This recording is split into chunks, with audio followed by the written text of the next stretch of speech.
പുതിയ നിയമത്തിന്റെ നീതി എന്ന് പറയുന്നത് എന്താണെന്ന് പരിശുദ്ധാത്മാവ് ദൂതനിലൂടെ ജോസഫിനോട് പറയുകയാണ്.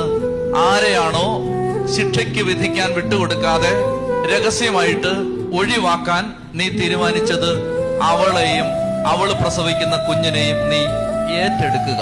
അതാണ് മൂന്നാമത്തേത്, ഏറ്റെടുക്കുക. നീ ഏറ്റെടുക്കുക. പ്രിയപ്പെട്ട സഹോദരങ്ങളെ, തെറ്റ് ചെയ്ത ഒരാളുടെ തെറ്റും ആ തെറ്റിന്റെ പരിഹാരവും നീ ഏറ്റെടുക്കുക. ഇതാണ് ക്രിസ്തീയത, ഇതാണ് പുതിയ നിയമം, ഇതാണ് സഭാജീവിതം, ഇതാണ് സ്പിരിച്വാലിറ്റി.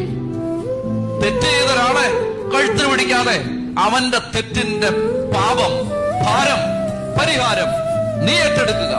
ഇതാണ് പുരോഹിതൻ കുർബാന തുടങ്ങുന്നതിന് മുമ്പ് സഭ മുഴുവനും വേണ്ടി ഈ ബലി അർപ്പിക്കാൻ ഞാൻ യോഗ്യനാവാൻ നിങ്ങൾ പ്രാർത്ഥിക്കണമെന്ന് പറയുന്നു. ചൊല്ലി പറഞ്ഞേ ഹല്ലേലൂയ.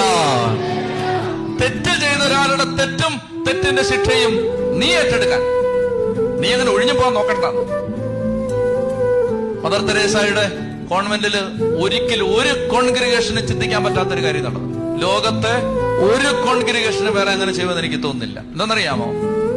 10 വർഷം മുംബൈയിലെ റെഡ് സ്ട്രീറ്റിൽ, ചുവന്ന തെരുവിൽ പാവം ചെയ്ത് ജീവിച്ചിരുന്ന, 10 കൊല്ലം റെഡ് സ്ട്രീറ്റിൽ പാവം ചെയ്ത് ജീവിച്ചിരുന്ന ഒരു പെൺകുട്ടി മദർ തെരേസയുടെ അടുത്ത് വന്നിട്ട് പറഞ്ഞു, എനിക്ക് സിസ്റ്റർ ആവണമെന്ന് പറഞ്ഞു.